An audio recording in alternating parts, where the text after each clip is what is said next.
Okay, we'll just do that for right now.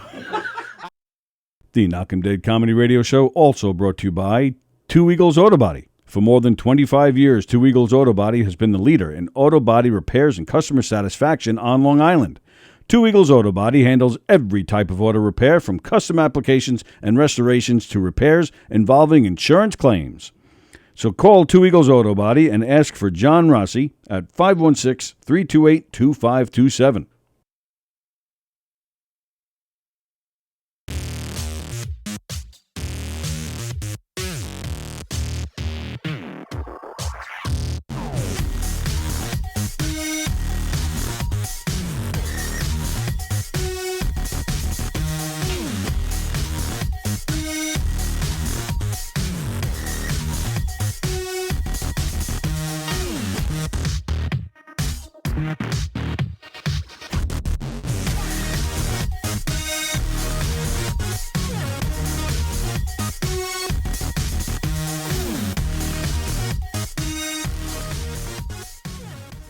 Hey, how do you say there, people? It's Johnny Brennan, creator of the Jerky Boys, also of Fox TV's Family Guy fame.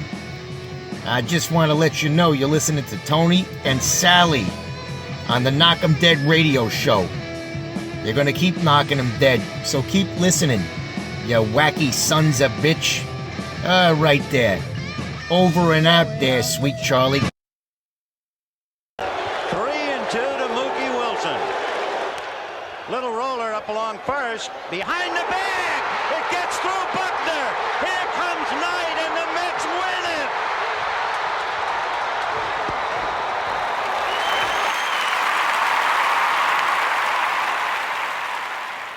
Hello, Tony. Mookie Wilson here, 1986 Mets. How you doing?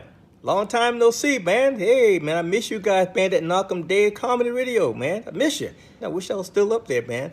But I'll wait till it warms up a little bit, and hopefully this year things will be a little bit better, man. But when we're talking about comedy, hey, the early years of Mets was a lot to laugh about. You had to make a lot of comedy with those guys. Hey, hope to see you guys during the summer, and hopefully get back on the show, man, at some point in time during the course of the year, all right? All right? Yeah, fine. Contact me, man. All right, Tony. Talk to you later.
There it is. Hey. Hi, everybody. Hey. Sorry about that little snafu.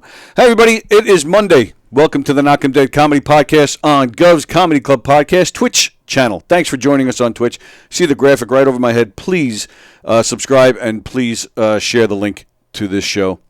Whether it's on Twitch or on YouTube, wherever we have our shows, we appreciate the support. And then above Nicole's, kind of above Nicole's head, let's see, that way. Yes, right up there, is the phone number. If you guys like to call in and say hi this morning, the phone lines are open. And hang out with us today. We appreciate you guys joining us. It's an exciting week. We got a lot of cool stuff going on. We have Nicole today. Hi. We have Wednesday is the big premiere. What are you doing Wednesday? I'm not sure yet. Probably working, but I don't know. Do you at night? Do you work at night? No, not at night. We have. I don't know. Do you know Don Sill? I've heard of him. Yeah. I don't okay. know him personally. We made a movie here. It's a short film, half hour. Oh, Oh, We cool. filmed it here at Governor's. It's about a comedian. Don plays the comedian. Andy Plagianos is in it. Jeff Bosey's in it. Joey Petroni, Eric Haft, Carrie Caravis, Joey Cola. Oh, fun. And we're having a private screening Wednesday night in Belmore. What time? 7:30. The whole thing, 7:30 to 9:30. Again, the movie's only a half hour, so if people need to come late or leave Cute. early. But you should come. I should put you on the list. Okay, it's at Belmore. Brokerage.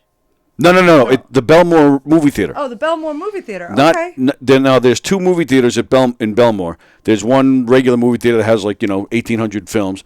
This is a small one. It only has one movie theater. It only houses one movie at a time. Awesome. Right across the street from the Belmore train station. You jump off the train, literally like it's 100 feet away. Cool. I think I will try and make it to All right, that. I'm putting you on the list, Yeah. and you can bring people if you want. Okay. That'd be cool. Thank you. Absolutely, thank you. Nicole LoMonaco is here, ladies and gentlemen. Hi. Very excited to see Nicole. We actually go way back. Yeah, it's been probably close to 8 years ago. We probably. That's it? I'm thinking more. Yeah, maybe it's 10. I started comedy in 2000 and what are we in 22? Mm-hmm. I feel like I started it in 2015 or 2014. I don't know. Well, I don't even know anymore. Because the first time I met you was at your father's restaurant. Okay. Oh yeah. Oh, you forgot about that. Oh my God! Yeah. Yeah. So that's got to be at least 10 years. Yeah, that's well over 10 years ago. Right, and I remember at the time you saying, I've been thinking about getting into comedy. Yeah. And we were like, yeah, go for it. Oh Yeah, my you God, should do that. I totally forgot about that. That's awesome. You came in. I remember I was working the bar there. Right. I was bartending. My dad owned a restaurant. You were like, hey, are you into doing murder mystery Right. shows, dinner shows together? And I was like, oh, this is great. I'm like, even if my dad's not interested in it, I might be interested in it. I never ended up going Which along is a with bad it. thing. It is. I should call you again now and get involved. Oh, I would love that. But yeah, and then you came in with the pamphlet, and I looked it over, and I got very excited about it. I was like, "Oh, that's so cool!" And then we were solicitors, the type that everybody throws out of their establishments. Get out! Yeah, we would just go to random restaurants and give them information, and say we should perform here. That's how it works, though. Like I give you guys credit. You got to go and knock on doors and see who's every no is a closer to a yes. So, oh, good one. I like that. Yeah, it is though. Like you can't take no for an answer. Just keep going. Yeah. So then we saw each other again later on the Gagoot show. That's right. Yeah. And I think, so yeah, we were talking before we went on the air here. This is kind of like a full circle thing because I think, if my memory serves me right, you were the first person to ever interview me. So now, here we are. I'm about to interview you. Yeah. So this is really cool. It is cool. And I remember when we went to your father's restaurant, we got a big kick out of you because you're a big ball of energy. Thank you. And then at the Gagoot show, had a great time. You and Jeannie were fantastic, and then that other guy was all right. So Benny was good. He was good. Benny's great. Benny's great. I'm joking. And then then I've seen you through the years doing stand up, and so it's cool to see you, and because it seems like I don't know much. So we're gonna divulge. Right, because it seems, from what I do know, it seems like you've had quite the interesting journey. I'm assuming from when you started comedy. I don't know if it's okay. So it starts there. Okay. Yeah. So, all right. Yeah. So I guess we'll just get right. So how did you get? So what got you into comedy in the first place? So all right. So first, we'll start a little bit before comedy because everything leads to something. So I was working at my father's restaurant, is where you met me. I was there. I was working at a hair salon. I'm gonna go to we're going way back. So out of high school, I went and got my cosmetology license. Okay. Became a licensed cosmetologist. Worked in a salon for years. Wasn't really loving the salon that I was in. They had taken new owners over. Wasn't really loving it anymore. And I kind of just was like, I don't know what to do with myself. I called my dad and was like, I guess I'm going to come and work at the restaurant. Like, I'm going to come there. I fought tooth and nail to not go into the restaurant business because it's very demanding. It takes up so much of your time. Lots of hours, yeah. It's lots of hours, but I realized, once I started working there, like my dad and I had a much better relationship. Like my dad and I didn't really spend a lot of time together when I was a kid because my parents were divorced. He was working. Okay. We only like saw each other in very short increments and or vacation, you know. So Yeah. it was very like sporadic in where my relationship with my dad was, and then my relationship with my mom was really tumultuous and rocky at that point in my life, which is doing very well now, thank God. Glad to hear. But you know, her and I went through some challenges. I'm not going to get all into that, but it was a lot of what made me the person I am. So I was struggling a lot with feeling like where do I get my love from? Where I was going through all these really like deep questions Oh, wow. to ask, you know, like I'm an only child, so I spent a lot of time alone. And I was raised by a nanny who was already 60 years old. So Ugh. yeah, so I was like with old people, like when I was a baby. Like I'd sit out on a lawn chair and watch the sun go down with the old ladies, Frida and Mary and Millie, and we'd all sit there and be like, okay, so like, Play bingo and yeah, like pinochle or, you know, whatever they played. you grew up with the Golden Girls. Yeah, I literally did. So I didn't know what it was to be a kid for a long time, you know? Like, I didn't play a lot with children. I was always with adults. I'd go to the restaurant. I was surrounded by adults. Sure. I was always more older than I was supposed to be at a young age. And as I got older, I was always a very mature child. And then I hit my 20s, and it was like I just wanted to... You broke loose. Yeah, I broke loose. And like my 20s, I went crazy. Like Nice. I was like, you know, I'm going out, I'm drinking, I'm partying, like I'm hanging out with different people, and like I'm just doing all sorts of life, you know? And it was fun. I don't regret a lot of it, some of it, but not all of it. Are there any pictures? There's a few. Go back to my. I have. Okay, so here we'll go from here. I was only kidding. No, because you tagged me on Nicole LoMonaco on Facebook, and so I have like two people that I am. Oh. I'm Nicole LoMonaco, and then there's Nicole Narayan, which is my business name. Narayan is my spiritual name. But they're both here now. They're both here right Okay, now. good. We're here. The two of us are playing nicely together, and we're in alignment today. So going forward with that, me and my other, the two of us. My pronoun is we.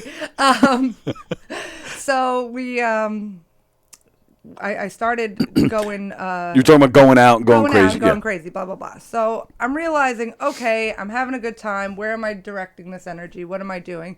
I'm at the restaurant.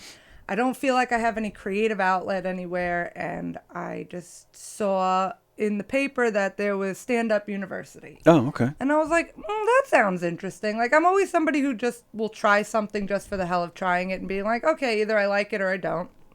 And I tried it, and, you know, my aunt and my family, they're like, what are you going to do stand-up comedy for? What are you going to do up there? And I'm like, I don't know. Like, Right. I'm just going to go and do it. Like, why? How are you going to make any money with that? I'm like, why does it have to be about making money? Just Like, taking a I'm class. just taking a class. I'm Right. just going to go have a good time, see where it leads me. So needless to say, I'm in my class. It's This is the Walker and Bales class. the Walker Yeah. Bales class at the brokerage. Right. And I just had fun with it, you know. That's where I met Steve Rocco Perillo. Oh, okay. One of my best friends. I met him there. It was actually very funny. Somebody said something that was like a weird joke, and he just like made an I Love Lucy reference, and he was like, Lucy, you've got some splaining to do. And I was like, I want to be friends with that person. I didn't even know what he looked like yet. He was like in the background, the lights were dim, and I'm like, that person seems cool. And Was then- he in the class? No, he was like photography for the Oh, okay. for the students doing headshots and stuff like that. So I ended up getting headshots done by him, and Oh, wow. we just became friends over the years. So I would say Steve's a big part of my comedy story because he brought me to open mics. He got my nice. headshots done. Helped me with, you know, setting up shows. We became a bit of a team when it came to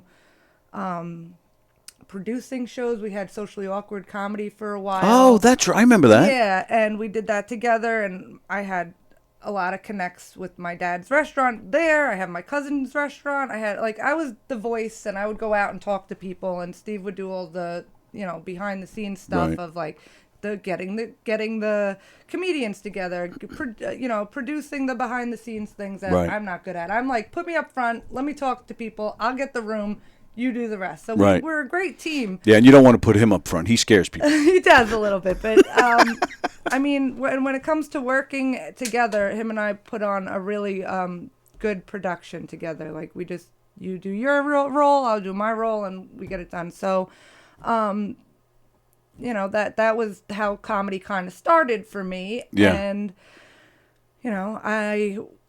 I guess also too, it was like prior to doing comedy, I was feeling depressed. I was getting a little like, I don't know what to do with myself. I need something creative. And that's where I got to doing this. However, I still had that bushy-eyed, is that the bushy tail? Bright-eyed and bushy tail? Yes. Coming into it, I'm like, oh, like it was still glamorous, in a minute, like in the idea of like, oh, I'm going to get up on stage and I'm going to meet all these people and like, la, la, la, la, la. And then I realized like everyone's just regular people. And I glorified this whole like comedy world for so long that like, I didn't feel like I was good enough to be a part of it. Oh. I didn't feel like that I was, at that point, I was changing my hair and wearing a lot of lipstick and had my ass as a big asset. So like I was thinking people were just interested in booking me because of the way I looked or because of the way that I was very flirtatious at that point in my life, and I wasn't sure if I was getting booked because I was actually funny or if people just wanted me around. Oh. And How long were you doing comedy at this point? that was probably like 3 years in. Okay. And so that's where I kind of started to get this feeling of like, I just don't know where I belong. I don't know what I'm looking for. I think I was just searching for love, to be honest with you. Okay. And I was looking for it from like all avenues, just like being on, and then I'd go on stage and then people would be cheering or, happy to see me and whatever. And it was like, I like when people are happy to see me. I get like a rush from that. Sure. And I always felt like, just to get on a little bit of a deeper, more serious note, is like, I didn't always feel from when I was a kid like my presence was wanted there. Okay. You know what I mean? It was like, do you like me? Like, do you want me here? Like, was I supposed to be here? Well, yeah, 60-year-old women, it's hard to connect with that, Right. with such a gap. And then my parents were working all the time, so I just felt like I wasn't, like, when it was time to talk, it was like, I don't know, it just didn't feel like, hey, what's going on with you? Like, let's get into, like, how are you doing? And plus I'm dyslexic, so a lot of my childhood was not realizing that I was dyslexic, and I had a lot of learning disabilities growing up. I'm super hypersensitive, which all of this will tie into where I'm gonna get into. That's cool. We have time, right? We do. I'm actually really excited to like talk about myself for a minute because like I feel like I've just been wanting to like share this, and I haven't really. This is it. It's like, what do? I just go out onto Instagram and tell my story to people. Like, that's so. It's not humbling, you know Yes, what I mean? Like, right. But to share it with somebody who's genuinely interested to ask, like, what's happening, this is what's going on in Nicole's mind. So, I wasn't sure of what I was gonna do, and then. So let me just you backtrack start. a little bit. Yeah. So when you started doing comedy, the applause wasn't fulfilling that need, or it was only to a certain degree, It was only or to a certain degree. Okay. And then I was just looking for love in all the wrong places outside of laughter. You know what I mean? Like looking for, like I just want to be loved, And even when it was an opportunity for it to be there, I'd still like push it away. Okay. So it was just a bumpy road of like not knowing who I am, not knowing what I want, not knowing what I'm gonna do, where I'm gonna go. Like all these thoughts and things came into my brain. Fast forwarding, I go into a very deep depression, and I'm crying all the time. I'm just sad. I was with somebody who I was on and off with for a while, and that relationship it mimicked the relationship I had with my mother. It was very tumultuous. It was exciting. It was sad. It was high. It was low. It was all of those feelings. And it wasn't healthy for me because I started to not know who I was. Okay. Like I was losing my thoughts. I didn't know what I was feeling. I didn't know how to express myself, which I still struggle sometimes with. Expressing my actual feelings in a moment. I could talk about them later. Yeah. But when it's happening, I'm like, ah, and I clam up. Which is bad because then eventually it could build up and then you explode. Yeah, that's what happens. So Yeah. I'm working on it. Okay. So these methods, which I'm going to get into in a minute, is I got through this depression and I was looking for something. And I didn't know what it was going to be. I just knew that I wanted to feel better. And I started taking yoga classes, and every yoga class I went to was boring. I was like, okay, yeah, we're stretching, yeah, we're doing the thing. Right. Like, I'm not into it. And then I stumbled upon. So here's the fun story. Okay, I got a lot. So Before you get to the fun story, when did you already break off this relationship at this point? it lingered back and forth for a while. And then to say that yoga was boring, but did you ever try hot yoga? Yeah. Because I'm too much of a pussy to try it, but it doesn't seem boring to me. It's not boring, but I didn't like hot yoga. It wasn't for me. Yeah. I was searching for something. Okay. And now the something that I was searching for was myself, and I didn't know how to get there. I didn't know how to find what I was looking for for myself. I knew it existed. I didn't know how to tap into it.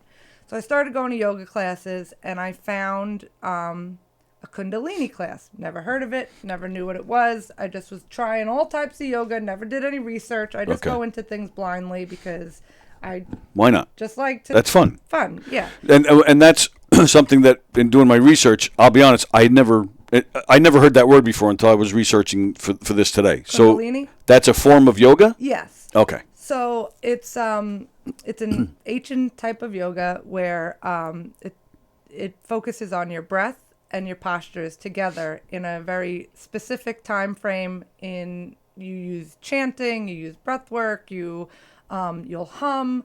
It's using your own inner voice to connect, and the whole practice is done with your eyes closed, and you can either practice it with yourself or you could do it with other people. And when you practice it with other people, it's very potent, and you feel the energy like ignite within you very quickly. Really? And it would, like, after that class was over, like, we were in the class. This is the first time I'm in a Kundalini class, which was at the Dreaming Tree. The Dreaming Tree is where I work and rent a room from, which we'll get to later. Okay. But it's just so funny how all of these things just kind of like all like went together. So the Dreaming Tree is a massage and wellness spa in East Northport. Okay. Northport. And it's beautiful. It's amazing. I was going there because I just liked the way I felt when I walked in the building. I was just like, even if I just come in here and look around, and there's a CBD store in there as well, and just see how I feel just being in this space. I knew I liked it. And I was still working at the salon at the time. Okay. Going to yoga classes. The owner... What was that? Whoa! That was... I didn't expect that either. When somebody new subscribes to our Twitch channel, that noise is made. And Cool. let's see. Bettina just followed us. Yay! Just now. In fact, I think she Hi, said Bettina. so. Nicole is my favorite person. Beautiful, inspiring, beautiful, hilarious, and down to earth. Aw. That's from Bettina. Thanks, and then Bettina. Andrew Fremder, who's one of our regulars. I'm dyslexic also. Oh. When I found out, I panicked and called 119. Oh, Andrew. That's funny. Bettina says she's I'm so proud of my, and then there's a bunch of hearts. Yeah. Fremder, if you hit the position right, all yoga is hot, even blind yoga. Oh, God. Yeah, get used to it. He's going to say shit like that all the time. Yeah. Okay. Go ahead. Sorry. That's okay. So the Dreaming Tree, I started going there, and I took this class. So I'm in it. The girl's like, okay, is this your first time? I go, yeah. She goes, it's a little weird. It's a little different. She goes, don't leave if you think you're freaked out by it, but like just sit and watch if you feel like you're not ready to participate. Okay. So I'm like, all right. So now everybody's got white on. It was intimidating. I'm like, what's going on here? It's a Ku Klux Klan meeting. Yeah, I was like, what the hell am I joining right now? Like, what is this? And everybody closed their eyes. They got like white on their head, on their bodies. They're like, Om Namo Gurudev Namo, doing this chanting. And I'm like, okay. And Om Namo Gurudev Namo means I bow to the infinite wisdom within and I bow to the infinite wisdom without. And after I got past the oddness and the different, it's the hardest thing about Kundalini Yoga is that it's getting over your own embarrassment. Okay. And after you do that, like I was going because I liked it, but I didn't participate until like months in. Oh, wow. Yeah, like I didn't do the Om Namo. They were singing and doing these Rama Dasas, and I was just like, this is weird. And then they're got their tongues out and they're like doing this weird breathing. It was like so bizarre. I'd be so freaked out. Right. It was really, really weird. But after I started to participate, I'm like, something about it keeps bringing me back here. I don't know what it is, but I keep coming back. So after I really participated and joined in and drank the Kool-Aid a little bit, I was like, wow. Like, this is powerful. Like, we are powerful beings. Like, our bodies and our minds are so strong. Like, the amount that we are capable of doing and rewiring in our brain is capable of happening if you just do the work. So I became obsessed after I really allowed myself to immerse myself in it. And I took the class to become a Kundalini certified teacher because I was like, this is helping me so much. Like, I want to help others with this. So needless to say, at the Dreaming Tree, before I was doing Kundalini, and the owner of the Dreaming Tree, Jackie, she was doing private meditations with me. So this is how I started to like generate some business. So the woman who was connections rather. So the woman who was teaching the Kundalini class that I was going to, after I had graduated, she left. And I asked Jackie, the owner of the Dreaming Tree, I said, can I teach this class? And she was like, yeah, absolutely. Wow. So I started teaching the class there, and then I saw, and I was like, I really want to work here. Like, I want to work at the Dreaming Tree. I don't have any skills to work here, though, other than being a Kundalini yoga teacher. And that's only one day a week. Like, Well, all right, so let me stop you there. One, I want to know, like, why you got so obsessed, like what it did for you, and then the second question, what you said just now, like, I would think teaching the class is working there. Like, so be Right. more specific, because I don't know anything about this stuff. Sure. So what happened was when I got so obsessed with it, and what it did for me was I was able to clear out my own emotions and sit with myself and sit with the fear and the anger and the sadness and the depression and all of it and really like allow it to just go away. Like, forgiveness is really what was the hardest word for me. Was forgiveness. I was really angry with my family. I was really, really angry with my mother for a long time. I was angry. I was just an angry person, and I didn't know how to channel that, and I didn't know how to put it into something that was healthy. And I would drink, or I'd go out, or I'd do whatever I was doing at that point. And Kundalini gave me a place to channel that anger into something healthier. So, like, I'm going to give you an example of something, and I don't want to do it right into the microphone, but like, you're doing a 3-minute breath work of this.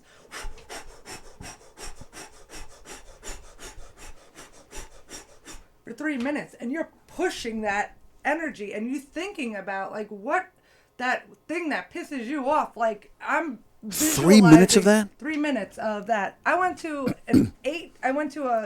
a whole day. It was an 8-hour course, and we meditated for 8 hours straight. it was in increments though. It was like 2 hours, 2 hours, 2 hours. Well, 2 yeah, you hours. got to stop and pee or something. Yeah, you get a break to pee and eat. But one of the things it was called white tantric, and you had your hands held with your partner, and you're looking at this person for 2 hours straight, going wah hey gadoo, wah hey gadoo, wah hey gadoo, 2 hours straight. My goodness. Your arms, hands up like this, sat nam, sat nam. You're pulling your navel in, going sat nam. So wah hey gadoo means from the darkness into the light. And Satnam means truth is my identity. Okay. So chanting these phrases and the way that the mantra comes off your tongue and the way your tongue hits the roof of your mouth, it activates this energy that comes up and out of the crown of your head. And it is infinite. It's infinite. And it's beautiful. And it's exhausting to try and explain it to people when they're like, what do you mean? And I'm like, you gotta just try it. Hence, the name of my business is called Your Experience, because you're gonna have your own experience with it when you practice it. And it works. Like, it works. It just, you have to work it. And I really would say it saved my life, because I was really down, and it just brought me back to life, and it showed me how powerful I am as a person. From digging within myself and not giving, like, it's hard to keep your hands up for 2 hours, right? You know? And like, I realized, like, in the 2 hours of that, you have to go through these thoughts in your mind of like, where am I gonna dig into myself that's gonna push me through this? Like, your brain rewires itself to go, okay, this is how we're getting through it. And now we're in a room full of 200 people, right? So if somebody just chants a little bit off, then the whole crowd, the whole energy wave almost switches to that person's tune. You know what I mean? Okay. So some people are aware of it. Some people are not aware of it. That's okay. I was aware of it. So I was like, if I'm aware of that little shift, right, then I'm capable of influencing this entire room right Shifting now. it another way. Shifting it another way. So the way I started to chant, I was doing it with almost a humorous tone to it, because it's exhausting doing that. Like, I'm like, how am I going to get through this? And I was like, laughter has always been my go-to. And that's why comedy was something that I did. And I just started making funny faces. And I was like, wah-hey-gadoo, like doing the silly things. And you could feel like everybody was like getting energy from that. And it's like, that's my person. Like, that's who I am. Like, I am a fucking force of I'm a fucking force of energy that can influence an entire room. And it took me a long time to admit that to myself and allow myself to believe in myself that way. Sure. You know, a lot of times people want to say, oh, like, they get down on themselves and they feel like, oh, I can't do that. Oh, I can't do this. No, you fucking can. Like, you can. You just... You have to dig. Is it they can't or they just won't? A lot of people just, they just... That's their decision. That's right. On them. It's right. Either you can't or you won't. Right. That's up to you. So I'm a very strong-willed person. I'm like, if there is a will, there is a way. I will figure it out. Mm-hmm. So what happened to the comedy? You just got so immersed in this that the comedy just was on the wayside for a while? Comedy was actually depressing me more. Oh. Because I was realizing that the people around, like, in comedy, like, everybody's so hard on themselves. They were so, like, it was a lot of self-loathing, a lot of self-hate, and I was just trying to come out of that. Like, okay. I don't hate myself. Like, right. I don't feel like I have to be self-deprecating in order to be funny. Like, I don't, sometimes, sure, yeah, it's fun, but, like, everything that I was telling like, what you tell yourself becomes your reality. So if I tell myself, oh, I suck, or this is, like, I'm going to start to believe that. And you're talking about behind the scenes, because you take a guy like Fat Jay who goes up there and just talks about being fat, but he I get, I mean, he knows where he's at physically, but behind the scenes, he's not, woe is me, I'm fat, so there is a difference. There is. So totally. I'm just trying to clarify it. Okay. Absolutely. There's totally a difference of being like, you could separate yourself from, the joke versus the reality. And I have a hard time doing that sometimes. So for me personally, it was like I had to separate myself from being a joke. And being that I used comedy as a defense mechanism for everything growing up, it's my way of making myself feel comfortable. It's my way of making the other people in the room feel comfortable. It was like at some point I have to take myself seriously a little Sure. bit here. Yeah, You know, like of course. I need to do something that is going to make me feel, you know, like I'm worthy of being here. And for some time I didn't always feel worthy of being here, and I do now. And so that's why Kundalini was so potent for me. That you asked me that question, like, why was it such a, you know, what did it do for you? Like, I felt like there was no blockages. I felt like there was clarity. I need to actually, coming back to it, like hearing myself talk about it. I haven't talked about it in so long, and hearing myself talk about it right now is like, it's getting me fired up to like want to get back into that more, because I've not practiced Kundalini. I still do it on Tuesday nights. I take a class at the Dreaming Tree still, and we'll come back to that in a minute. I started taking. I said, hold on. I'm so excited. I have so many words. There's so much stuff that wants to come out. I'm like, oh my God, somebody wants to hear everything I have to say. Okay, so let me take a breath. I was working at the Dreaming Tree doing my class there on Thursday mornings, and I said, I really want to work here. I really want to like be here more. So I was only working there the 1 day of the week. Okay, so got that's it. why I wasn't Right. really there. I was still at the salon that I was working at. I was kind of at my dad's restaurant still. It was like back. Oh, yeah, you're all over the I place. was all over the place. So now I see that there is an ad on Instagram that says Dreaming Tree is looking for a spa manager. And I was like, well, I manage my father's restaurant. I've worked in a salon my whole life. Like, I'm going to apply for the job. So I went in to teach my class on Thursday. I had sent a resume to the email, and I spoke to Jackie and I said, can I send you my resume? I sent it in an email. Did you get it? And she was like, no, I didn't get it. And I'm like, okay, well, I managed my father's restaurant and I worked in a spa and I have experience in this. She's like, let's talk. And then she hired me like right on the spot. Wow. That was 3 years ago. And we have been a like dynamic duo, the two of us, ever since. Like, there's been so much growth under the umbrella of the Dreaming Tree. Like, I can't thank that space and Jackie, what she created, and anything like enough, because it's made me grow so much. Okay, so, cool. It's a world of difference to do what you love to do. Yeah. It changes everything. It does change everything. Like, And you can't put a price tag on it. you can't. You really can't. No. Like, I do, because I got to get paid. Well, right. We all have to. Of course, we do. think about that, but you the can't- frame of mind is so much. It's Yeah. it's so rewarding, because Right. everything that I do in that space, like, sure, we all have our days where it's like, that was a rough day, but for the most part, like, most of my days are so good in comparison to like the one day that's like, that was rough, but you know, it's worth it. And so I sent her I told her about the resume. Turns out that she wrote the wrong email address on the ad. So I was the only person that was able to give her my information. That's awesome. So that's how that worked out. And then my cosmetology license had expired a while ago. And I started working at the Tree. I became the manager.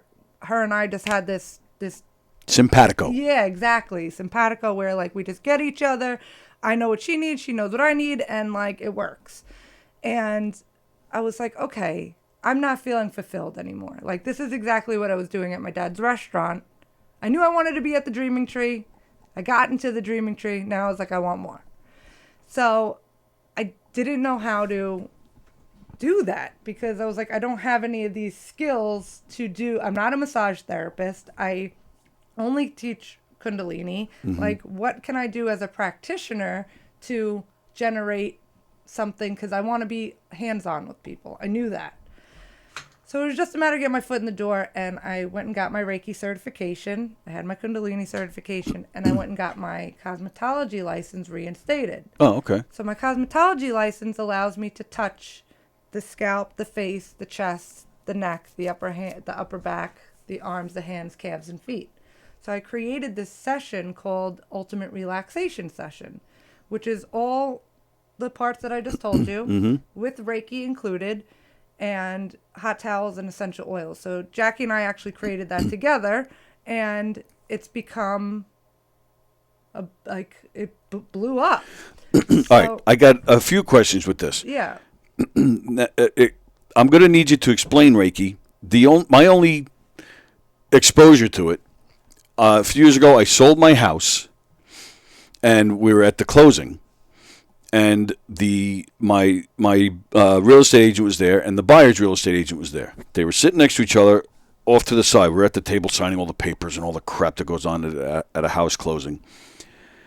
And the seller's agent starts saying something about her niece having all sorts of problems with her knee. No, sorry, it was my agent. So now the seller's agent says, "Oh, I practice Reiki. Tell me what's going on." Next thing you know, and truth be told, they were both hot women.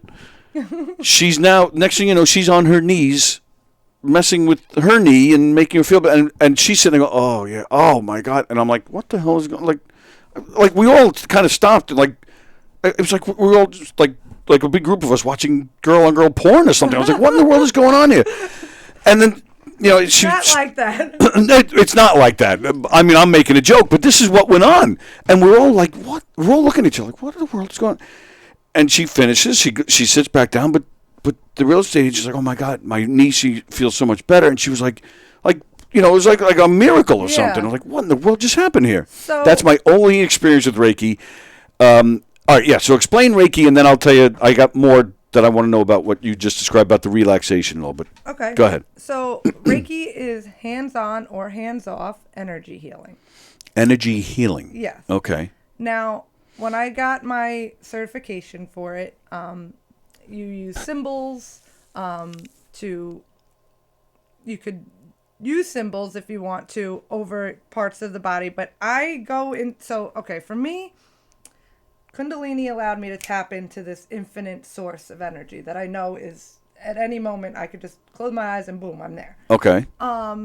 So I'm tapping into that. I bring my hands up because when I have them, it's like the electricity in the room and, all of this energy that is around us. Like I could feel that. Like I could feel the electricity in my hands. So it's like the song, hands up, baby, hands up. Give me your heart, baby. I'm sorry.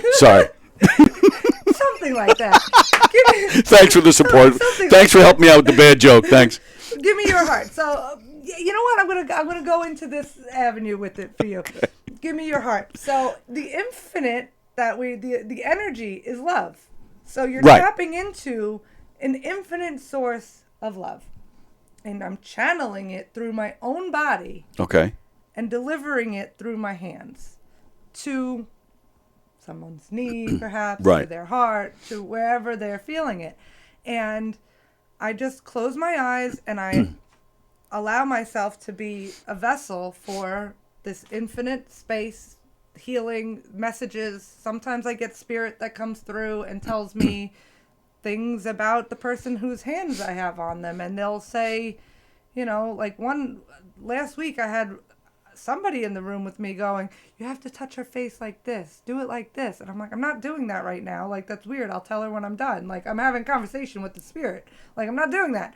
And after we were done, I told the woman I was working on, I was like, there was someone in there that was very adamant about me touching your face like this. Like, it felt very motherly. And she goes, "I lost my mom." So she's like, that was... Oh, my goodness. So that would freak me out.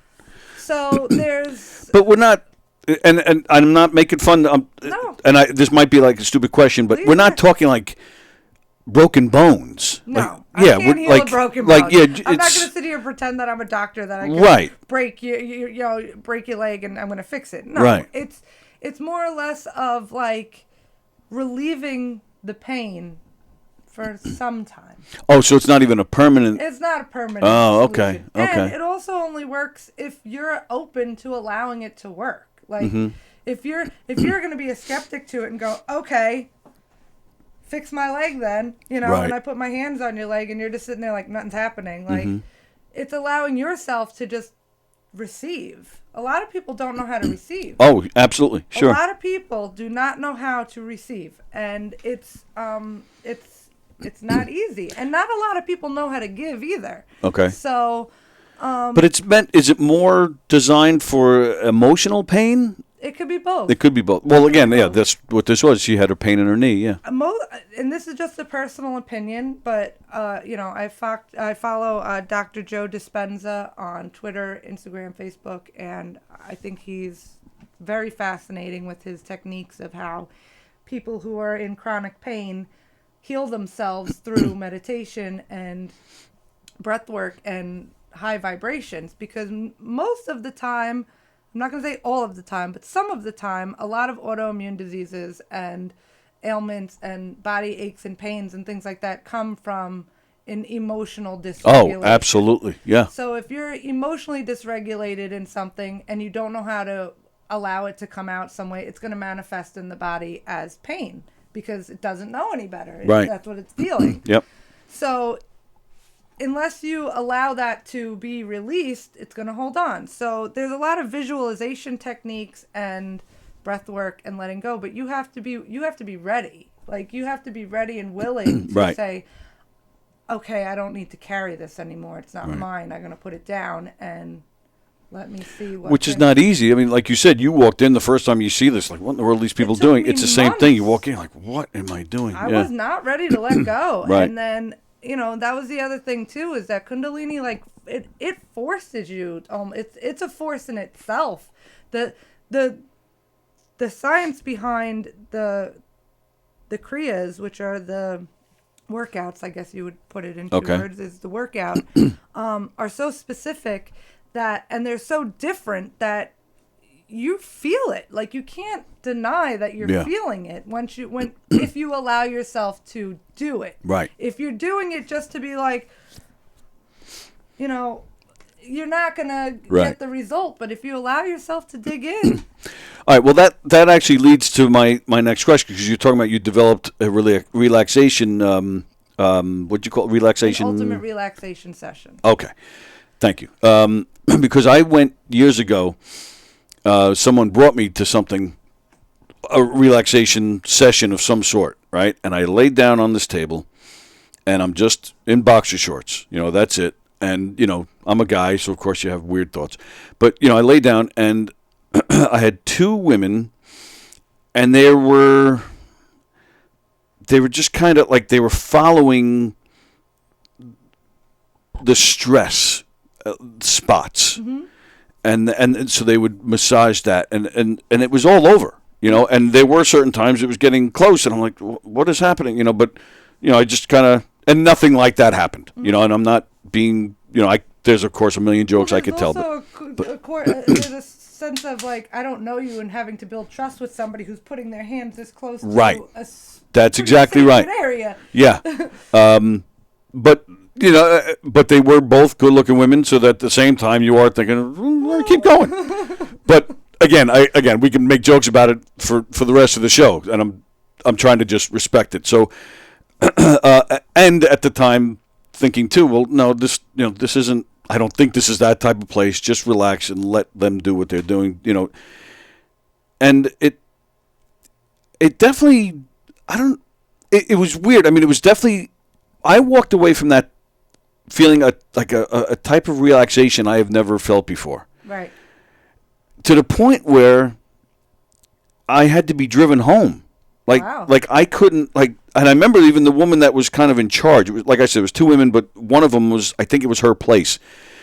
And she was, several times just, making sure I was okay. And I had to be walked out, and luckily somebody was there with me. And I had to be driven home, and I was like, that was the coolest thing one of the coolest things I've ever done, but also one of the weirdest things I've ever done. Right. But it definitely kind of felt relaxed, and you felt a little looser, and so we're on the right track here with this. 100%. But what you said is very poignant. Is that you're like, this isn't that kind of place. Like, I need to just let myself relax. Right. So when you say, you are the one who's in control of you.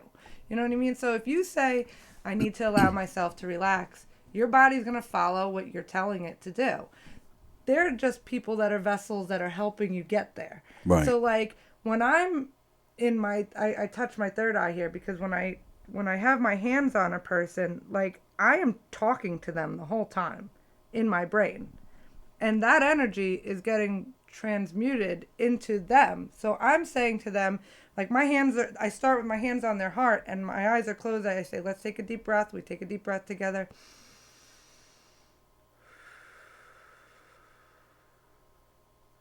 And then we just settle into it. And in my brain, I'm saying to them, you are safe.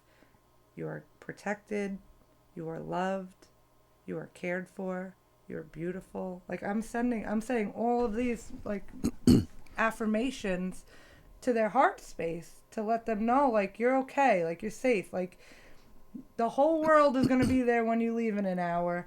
For this next hour, like I got you. Like, okay. I got your back. Like, and I'll literally put my hands under their back and leave it there for like 3 to 5 minutes, just until they let go. And right. say, like think if you really think about it, like it's hard to let you like. Oh yeah. To trust and feel like somebody's really holding you. Like people emotionally need to be held. Like, and you don't always have to verbalize it, but people need to be held in a space that is sacred for them to just be without having to use words, without having to get into all the particulars of things. But I could only explain it as best as I can until you come in and you experience it. Sure. It's like, oh wow, now I know what you're talking about. But what's the goal? Is it to walk out of there, being you gain that? So I walk in, I gain that trust with you, and I feel so relaxed, and I'm walking out. So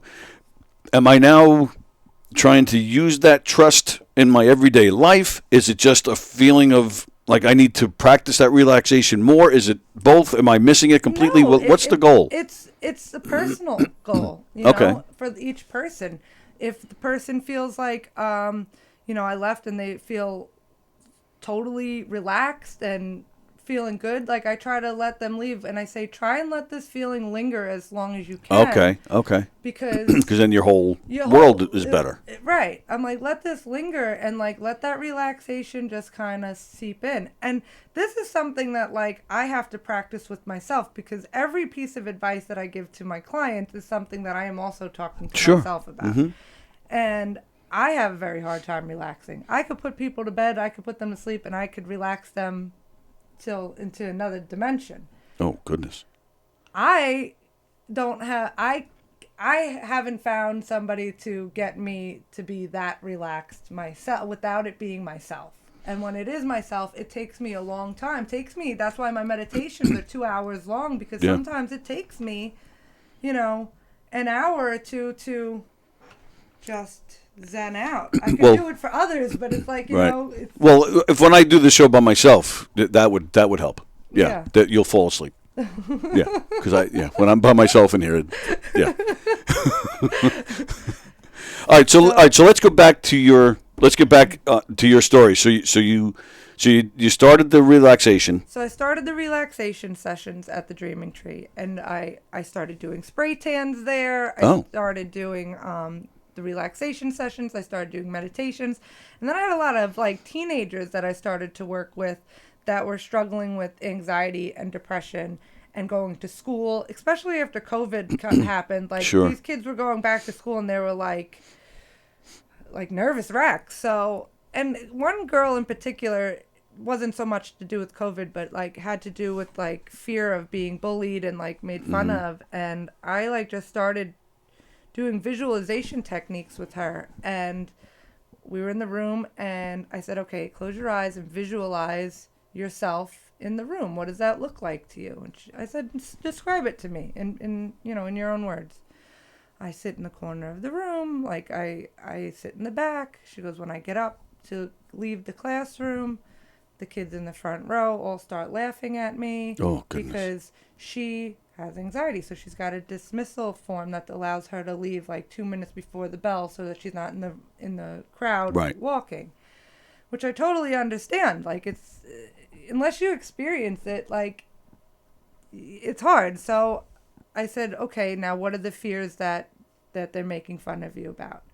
And she's like, well, they think that I'm, special because I have to do this, and like, who does she think she is, and blah, blah, blah. I'm like, okay. I go, so we're going to practice something. She's like, all right. So I said, you're going to get up as if you're walking out of the classroom right now. And I start berating her. I'm like, who do you think you are walking out of the classroom? I go, what do you think, you're special or something? And she's like, and I'm just saying all of the fears that she has, that she starts laughing. I go, see that right there. Wow. That's the attitude that has to come to these people. It's because it's bullshit. And what I'm saying to you right now is absolute bullshit. And you see that and you're laughing at it. I'm like that. And she like really like lightened up, and she was like, yeah. I was like, you know how powerful it is that you're the one who's honoring yourself, that you need that, and you're getting up and you're being strong enough to be the person who's a little different, to have to do something that's going to help your mental health. Yeah. Like, I'm really aggressive when I talk. Like, I'm like, you don't even know how like special that really is. Like, whether they think it's special or special, like, that's your defining moment on it, not theirs. And she was like, you're right. And like, I said, just keep visualizing this, and every time that fear comes in, like, hear your own laughter, like, hear your laughter in those moments. And she came back a month later, and she goes, I can't thank you enough how much that helped me. Wow. She's like, I don't have that fear anymore. I'm like, I love that for you. Yeah, like, sure, that's huge. Yeah, you know, like, that's, kids in high school are terrible, you know. And then I have the visualization techniques that I do with other people. Another girl I had, she had psoriasis all over her skin, was severely allergic to cats and dogs, and I started doing visualization techniques with her and breath work, and said to her, okay, so now every time you go into the shower, I want you to imagine that the droplets of water are all like magic water, and your skin is going to clear itself up because you know how beautiful you are and how loving you are, and like feeding her these thoughts of like, oh, okay, like, I don't have to feel like I'm ugly because of this. Like, it's just going to wash away. And, like, this kid took what I said, ran with it, and came back and had nothing. Come on her arms, nothing. And then she's like, I went to my friend's house, and she had a cat and a dog there, and I had no allergic reaction to it. Wow. So, again, this is not anything that I did. It's what... I'm only giving you information. You have to believe it. It's like a placebo effect almost. You know what I mean? Like, if you believe something, then it's going to be true. All right. So then I need to picture no cats. See, because cats are weird, and they're evil, and I don't see a point of having them around. I love my cat. You have a cat? Oh, look at that. I didn't even realize that's what that was. They're so weird. They're always like, I know, yeah. They attack for no reason. Dogs are just, they're normal. They want to play, and they want to eat, and they want to bang, and that's it. That's it. That's all we all want. Dog. Oh, New York girl. Hi, New York girl. I was just talking about you a few minutes ago. She was one of the real estate agents. Oh, okay, cool. I was talking about you getting the Reiki on your knee. Yeah. And how hot it was. Cat sucks, says Bettina. Thank you, Bettina. See, they're right. Well, yes. I love my cat. She's a big chubster. Bosie's watching. Hello, Jeff. Hi, Jeff. Jeff said, I'm ruining my chance of getting my leg back. Oh, Fremder, I know a bunch of people that know how to receive. New York girl, oh my God, I remember that. It was on my broken foot. I was amazed. Right, I said, sorry, I remembered wrong. I said knee, but I was talking about how amazed you were and just how crazy the whole thing was. That we're in the middle of closing on a house, and we're watching two That's hotties. awesome, though. Yeah, that was my first and only exposure so far to Reiki, which is why we're. This is what we're talking about with Nicole Narayan. Yes. I said it right? Yes. Nicole Narayan. Go check her out at the Dreaming Tree. She's fantastic. Kundalini yoga and Reiki. Yeah. And relaxation workshops. The ultimate relaxation sessions. Sorry. I actually rent a room now from the Dreaming Tree. So if anybody wants to reach out to me, you could go to my website, or you could come and find me directly on Facebook or Instagram, and you can make an appointment with me through me directly. My phone number and everything is on there. Is it on the thing? Well, I'm showing them this so you guys can see that, and you can you get the spelling right. Then you can find her on Facebook. And then you turn it around. It's got all my other information on it there. Okay. And the phone number's on the bottom there. Yeah, so you could give me a call or message me on Facebook or Instagram. You can't book with me through the Dreaming Tree through there if you're looking to make this experience with me. Yes, New York I girl. rent the room from there. I work at the Dreaming Tree other days of the week, but my own private business is outside of that. So New York girl says she was not a believer in Reiki until that experience at the house closing. I love it. Andrew from there, my favorite Kundalini is with white clam sauce. And Bettina is, I think Bettina is giving high fives. I think that's what She's gone whoop whoop. Oh, is that what that is? Yeah. Oh, I'm old and bad with that stuff. Hey, everyone watching on Twitch, hit that follow button, help the show. Oh, thanks, New York girl. Yes. Go check out Nicole, and yes, please continue to support us. We definitely need it here. Thank you. Awesome. Thank you, New York girl, for bringing that up. Okay, so, all right, so you're doing the workshops and the sessions, and again, so was it a conscious decision to get out of the comedy because you did find it to be negative? It was a conscious decision. Mm-hmm.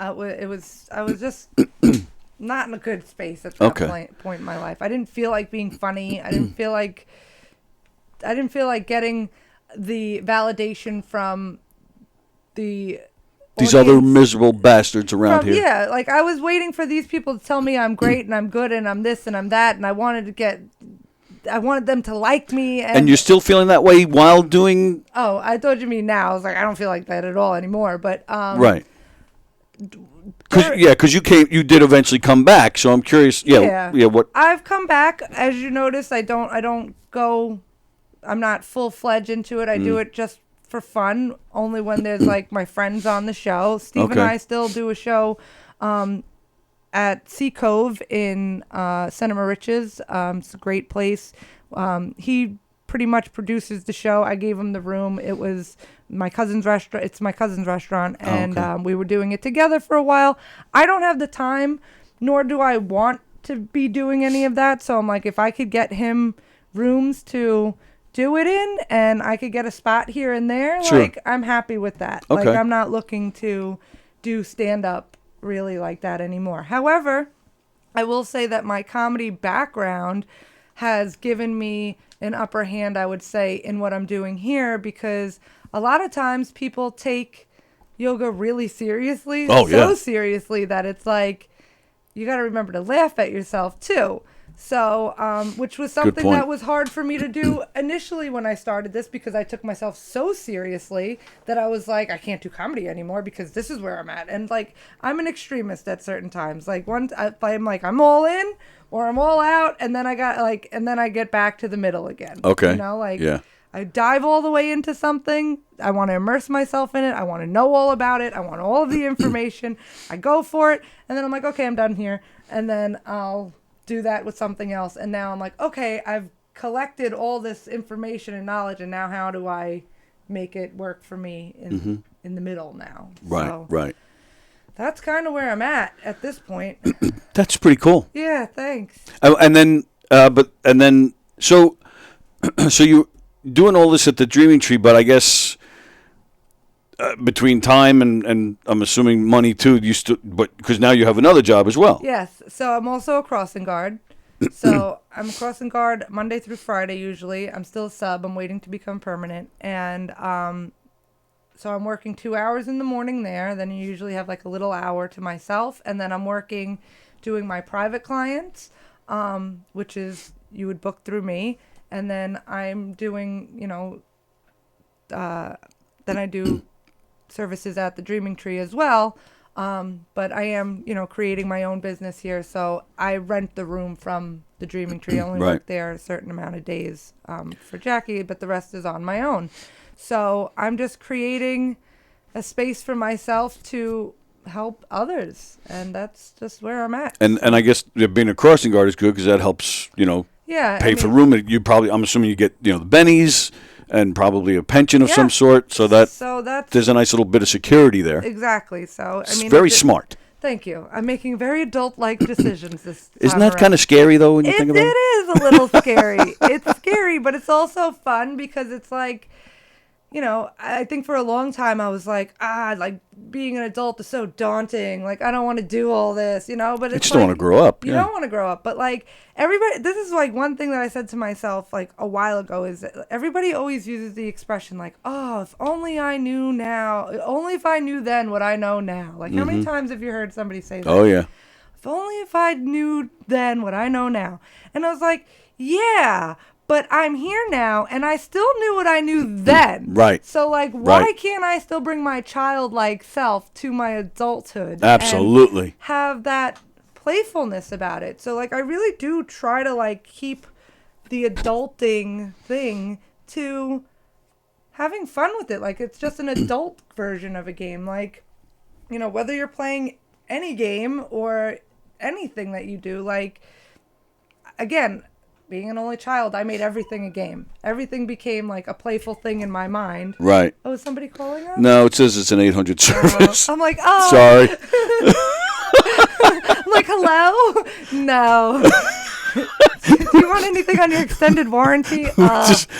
We just set you back, and now you got to start those classes all over again. Andrew Fremder, I practice Reiki in the fall. Oh, goodness. I can't take it. Andy Plajanos, I have always enjoyed Nicole's comedy. Miss you.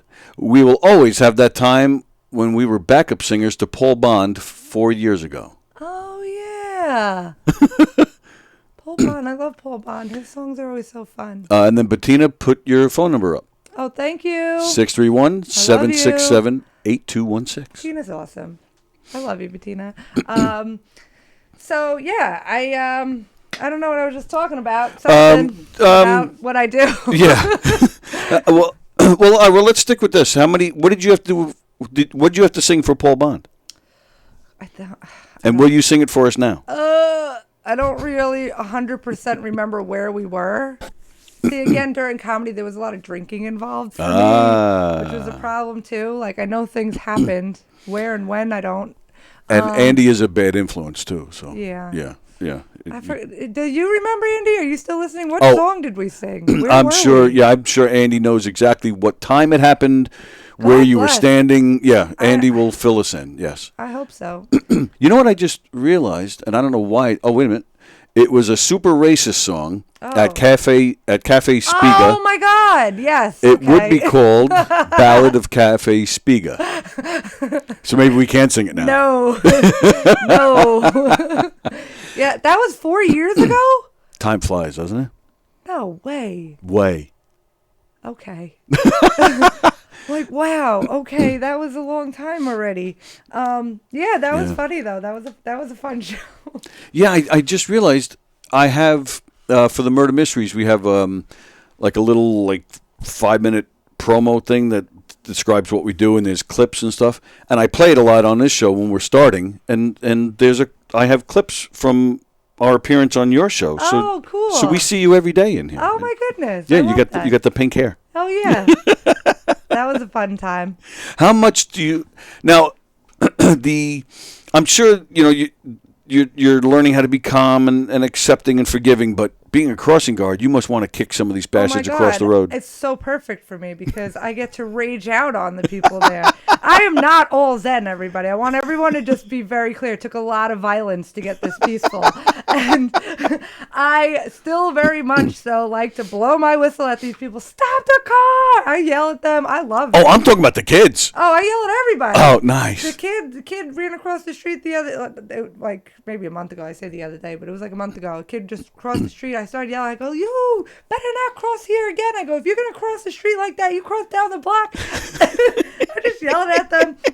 Guy tried to make a right-hand turn on red. I'm blowing the horn. I'm like, stop the car! So, it's literally, so perfect. It's the perfect balance for me because I do, as much as peaceful and zen and everything that I have become, I still have a lot of fight left in me, and it is really fun to channel it into something that protects and serves the community. Sure, something good instead of beating people up. Instead of beating people up in bars, drinking too much, which I have done. So I'm a civil servant now. Okay, I am for the people. I can't even. It's so funny to me hearing all this because I can't even picture you mad.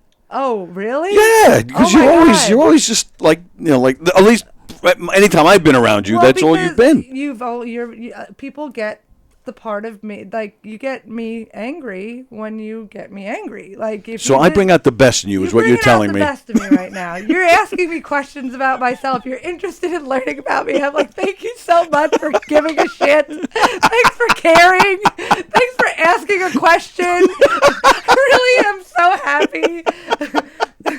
That's great. Yeah. I do have a serious question for you. Okay. Getting back into all this, because I know there's a lot of faithful people who don't agree with this. I mean, I've heard plenty of Christians say that there's a lot of devil influence in yoga. Right. Thoughts on that? Do you like? What do you think? It's interesting. I was literally thinking about that this morning before I got here. I don't know.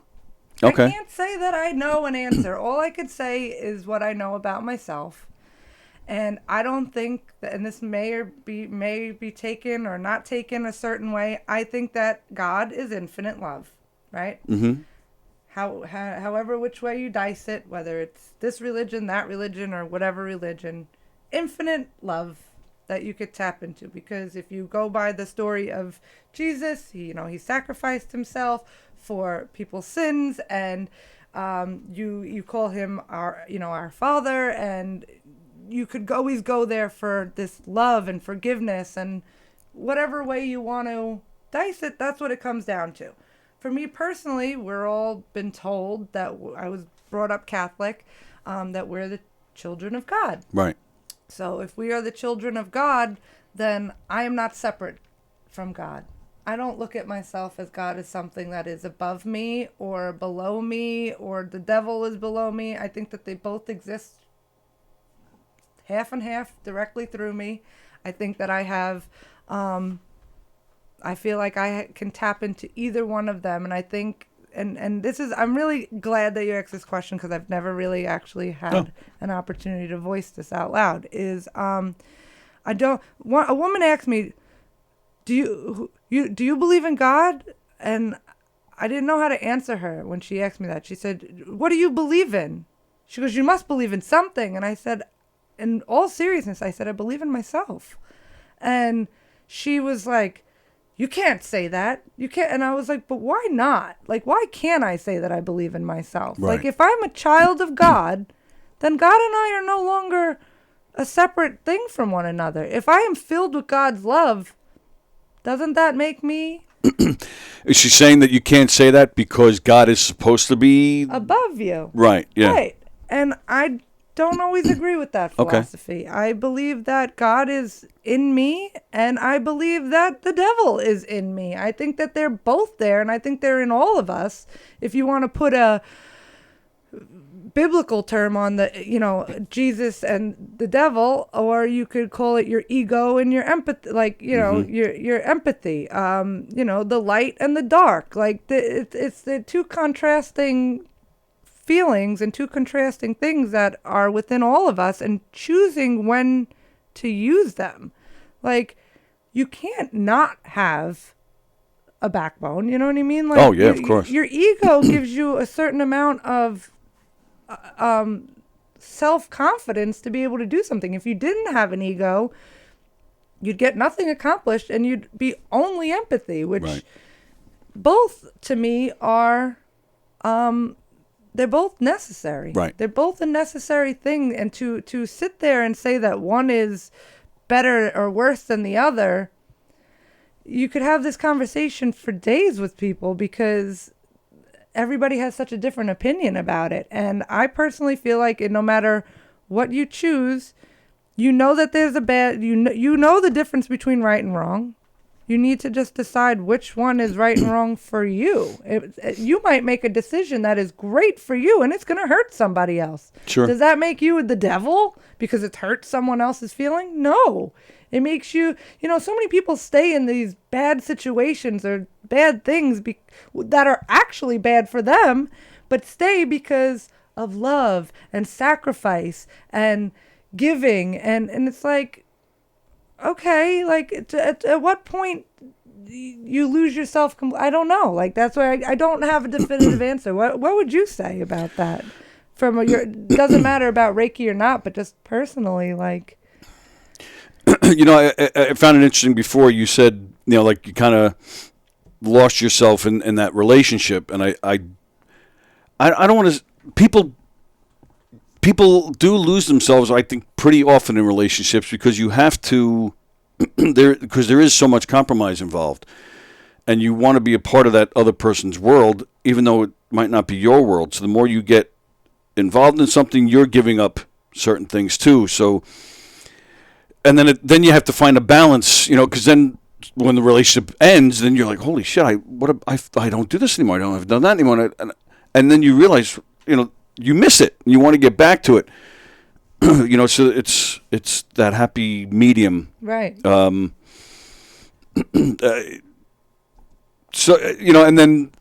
unfortunately, I think what happens is you end up, a lot of times, you can end up resenting the other person. And nobody meant to do it. It wasn't some evil thing where I'm going to change that person. It was it just naturally unfolds on that But then way. some people, they then resent that person because they lost certain sides of themselves. And I think that's why so many relationships fail. But Totally. because that ego does take over. Or the empathy takes over. True. It could go either way. Right. It's like the ego could take over or the empathy takes over. And then you're like, well, I don't know what to do now. So my opinion, because I know these people, and that's why I ask, because I've heard a lot of that, people talking about yoga and the devil and stuff. And I know, for Christians, you can't forget that God is above you. And I wasn't even going to say it, but I was thinking that, and it's not something that I follow. I'm just telling you what I know. Like a Christian would hear you say that God is within me, and they would frown upon that. Right. That's not what they believe. That's not what they want to hear.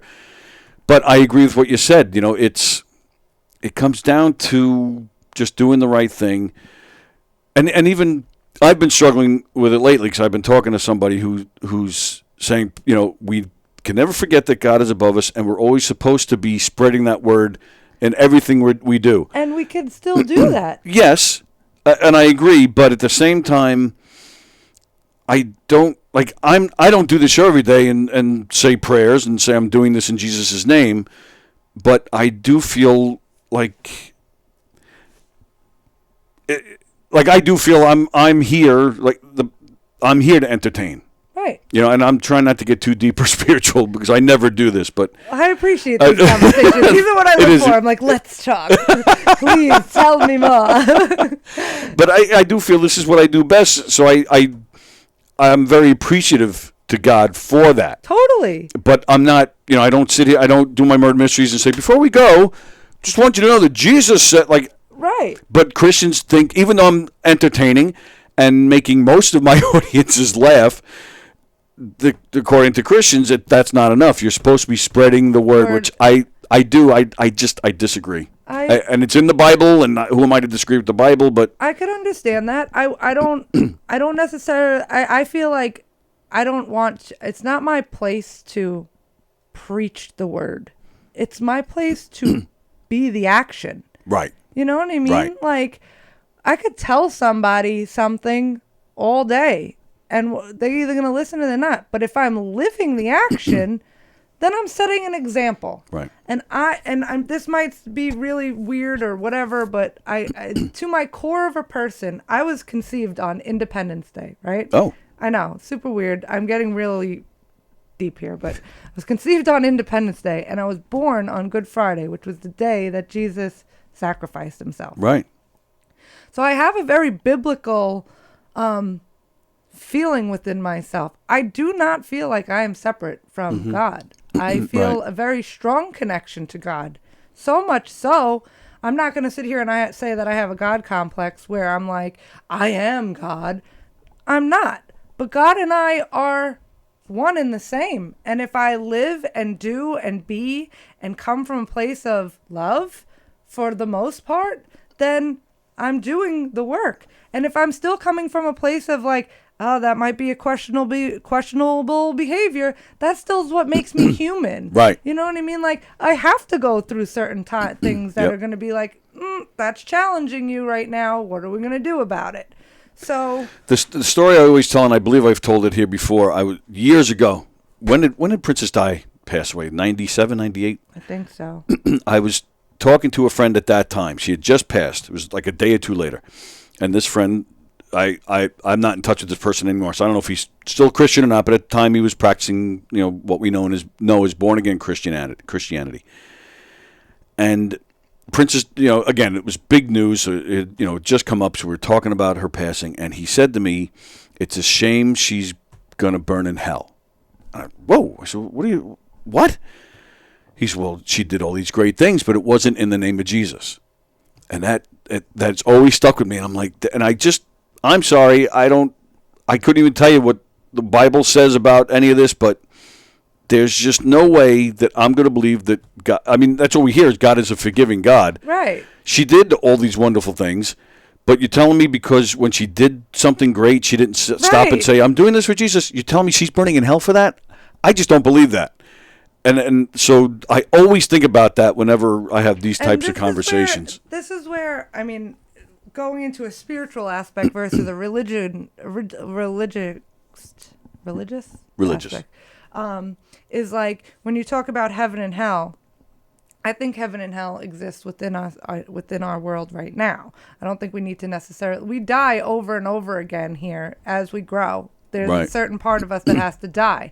And I've actually posted something on my Instagram like last night about saying like, I'm not afraid to die. Like I've done it 1,000 times already.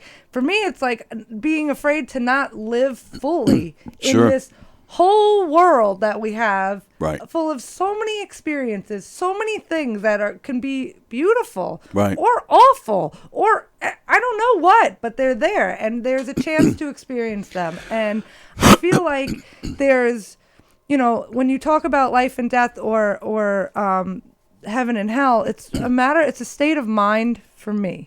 It's definitely hell seeing some of the comedy shows that have been That's for sure. It definitely can be. But there's also a certain aspect of when you die, like energy doesn't die. Right. Energy continues to live. You can't kill energy. So it's just to me, like when I meditate or I go into this void-like space or when I get spirits or whatever, it's energy that's being delivered to me. They could be, dead and, is that him right there when you were That's talking? Andy, yeah. Right there. This was my Halloween mask. That's great. This year. I was Andy for Halloween. That's awesome. I love that. That's amazing. Sorry, ADD. Squirrel. Squirrel. I saw that mustache. I was like, hello. Yeah. So I don't know. That's what I'm saying. Heaven and hell. It exists within us. It exists wherever you allow it to be. If you want to live in shit and depressed, miserable life, then you're going to be in hell. Right. If you want to choose to see a different light, then you're going to be in heaven about it. Amen. That's it. Hallelujah. Woo! All right, so Bosie. Oh, so Bettina says in capital letters, "Murder mystery" with a bunch of question marks and exclamation points.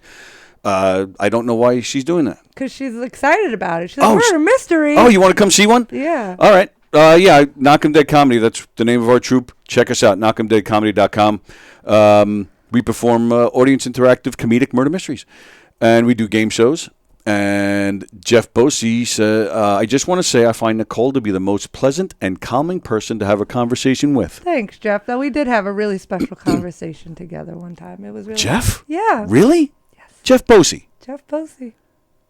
I bring out the best in people. Well, I agree with that. And Jeff did a super job. Jeff does the murder mysteries with us. Oh, he does? He does. I'm going to have to join some of this. I think you should. I think you'd be a lot of fun. I need to have some fun with this. You have the perfect energy for what we do. All right. Jeff, we did our mob show Saturday night? Or was it Friday? Oh, Saturday night. Yeah, Saturday night. It's a mob theme show, and Jeff plays my daughter. Amazing. Yeah. In fact, he posted.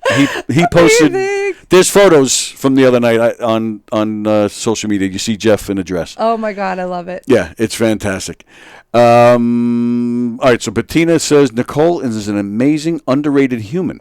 She definitely has her moments, but she also helps people in emotional crises at any time it's needed. She uses any tactic to communicate with you. Humor, compassion, her kumbaya shit, or even just listening. I love you, Bettina. She gives you actual facts over emotional thoughts as feedback and helps you reconnect your body, brain, and heart. Drop the ego. Wow. I love you, Bettina. Wow. Thank you. That was something. It's going to make me cry. Fremder, in all seriousness, I completely agree with what and how you described as the definition of God. Yes, the Bible says that, but it forgets to mention that the world is also round, and in the grand scheme of things, there really is no up or down. Oh, all right, that's interesting. That is interesting. The Bible, it's the fact that there's so many different versions and it's been edited by man, like it just makes me confused. It just makes me confused. It's okay. Andy Plajanos, everything Jeff does is special. One could say he is quite special. Oh, he is special. I think your definition of special is different from Andrew's, from Andy Plajanos's. What did that last one say? I'm about to edit the Bible right now, says Frenda. All right. All right. It is just about time for us to go. I have one more thing I want to do with you. Sure. I do this with almost all of our guests when they come in.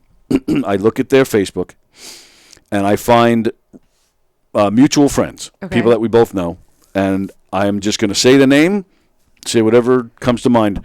My face doesn't lie, so I gotta okay. If you want, you can just say move on, or if you don't know who that is, I don't know who that is. Okay. But we'll see what happens. Chuck Fox. Dennis Rooney. Love Dennis. Dennis is hilarious. Eric Tartaglione. Wait, let's go back to Dennis for a second. Okay. Chuck Fox, super nice guy. We'll talk about that. He's nice. Yeah. I'm Funny like, guy. I feel like we're rushing. I'm like, Chuck Fox. Yes. Oh, okay. I know him. You just went like this, so I thought you wanted me to move on. No, Sorry. yeah. Chuck Fox, he's super nice. See him at open mic sometimes, so like shout out to him. Dennis Rooney and I have this really special handshake when we see each other. Really? It's really cute because he's so tall and big, and I go, oh, Dennis, you're such a nice boy. And then I put my hands out like an old lady, and then he grabs them. He goes, thank you. So we have this like little thing every time we see each other. It's like, oh, hi, my darling. How are you? You're such a good boy. That's weird, but it's fantastic. It is weird. Eric Tartaglione. Love his hairpiece. Love it. Super animated. He's always been super nice to me, Eric. I only joke, please, if you're listening. You're always been super nice to me, so thank you. Who was I talking to the other day? We were talking about Eric, and somebody said to me that they thought for the longest time that was real, and they just thought this guy has the worst hair. Aw. I don't remember who that was. He's so stupid. Jay Christopher, Fat Jay. Always a good time to see him. Yeah, absolutely. Love Jay. Jeff Bosey. Love Jeff Bosey. I know, it's like, I feel like I know a Jeff Bosey that other people don't know. And I'm going to just leave it at that. Okay. And nothing like sexual, guys. Don't take that out of context. Trust me, we know you would never have sex with Bosey. That's a given. But, I enjoy Jeff. Jeannie Powers. Love Jeannie. I should call Jeannie. I haven't talked to Jeannie in so long. Oh, really? On Instagram or Facebook, sometimes we like each other's stuff, but time goes and things change and whatnot. Yeah, of course, it happens. But I still always have love for Jeannie for sure. Carrie Karavis. Carrie's amazing. She is she's such a bad bitch. I love her. I feel like there's a part of me that is going to be Carrie when I get a little bit older. Oh, that would be hilarious. I feel like we're both Aries as well, so we have this very fiery side to us, so I really like. And again, talking about this movie on Wednesday, wait till you see. I'm sure she's great. We just let her go. Yeah. She knew the premise of what was going on in the scene. I bet. I love so it. Funny. I'm really going to try and make it to that. Richie Byrne. Richie Byrne, don't have a very super deep connection with him at all, but always very polite when I say, hi, how are you? Good. All is well? Great. See you Great later. comedian. Yeah. Scott Schenlinger. Yes. Same? Yeah, I just I don't know enough about him, but and sometimes I get him confused with this other person, and I'm like, I don't want to say it's the right or wrong thing. Oh, okay. I met Scott. I was hosting at McGuire's probably about a year ago, and he was on the bill and never knew nothing about him. So I was just talking to him before the show, and he's a very at least this day he was. I don't know him well, but he was very just kind of dry, very serious. So trying to get to know him, it took a few minutes to really kind of get in there. But then he goes up on stage, and he freaking killed. I mean, I couldn't believe how great he was. I was like, this guy is fantastic. Isn't it fun when you meet somebody who's so unassuming, and then you're like, where did that come from? Yeah, that's exactly it. Yeah, and it was so I gained so much more respect for him that way. Just so that's why I was curious to see what you had to say about him. All right, my last one, Mark Hirschman. Oh, Mark. Wow. Mark.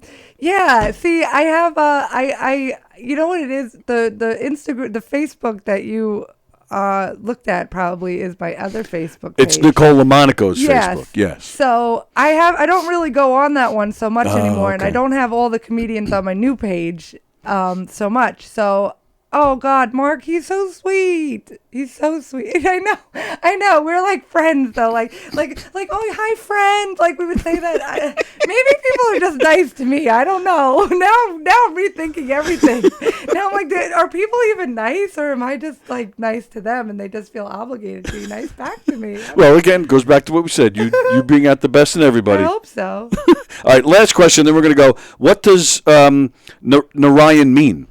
Narayan means absolute clarity and infinite as the ocean. So, and Nicole means victory of the people. Oh, I didn't know It's a that. fucking name and a half, if I gotta say so myself. Thank you. I'm being totally humble about it, though. Seriously, guys. No.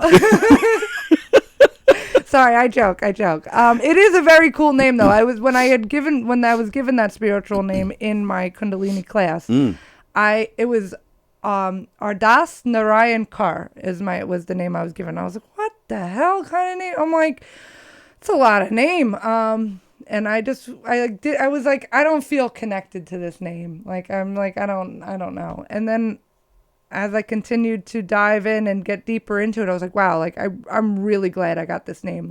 Wow.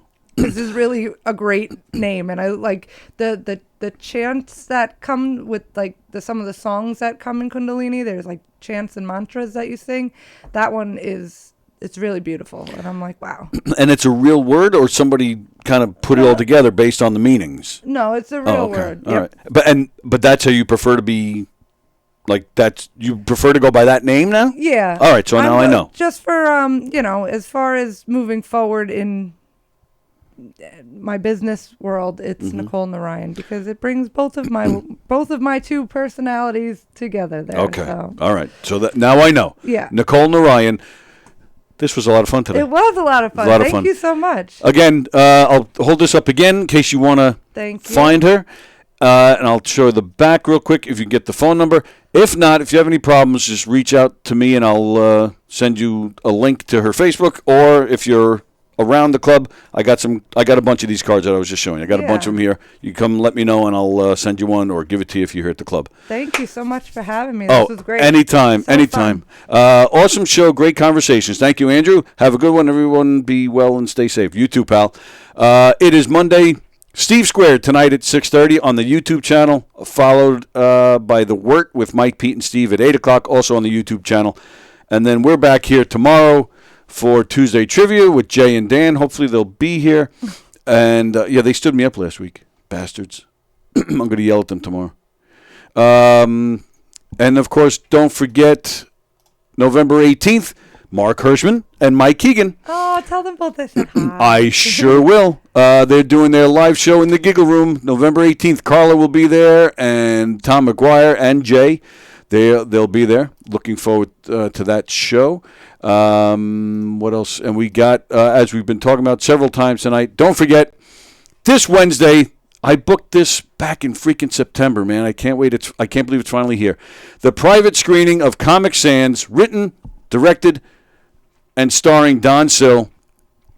Filmed right here at Governor's with Jeff Bosey and Joey Petroni and Shari Poland and Eric Haft, Austin Brooks, myself, Andy Plajanos, with Carrie Karavis and Joey Cola. It's going to be so much fun. Can't wait for you guys to see it. If you'd like to get on the list, we're offering out it's a private screening, but we're offering it to our Govs podcast viewers only. If you guys would like to come, let us know. We'll put you on the list. Really looking forward to that. The film is already winning some awards at some film festivals, so we're really excited about that show, about that screening. Joey Cola has confirmed he will be there. We're going to have a little Q&A after the film. Fun. So that's going to be a lot of fun. Really looking forward to that. And I believe that's everything for now. Of course, go to govs.com and find out who's playing the club this weekend and make some reservations to some great comedy shows. Knockem Dead Comedy as well, knockemdeadcomedy.com. Find out what we got cooking. And, again, that's it. Steve's Great at 6:30. The Wort with Mike, Pete, and Steve at 8 o'clock. And then we're back here tomorrow for Tuesday Trivia. Enjoy the rest of your Monday. Take care. Thank you. Good luck crossing Good those luck. kids in a Thank you. little while. All right, we'll see you guys later. All right. See ya.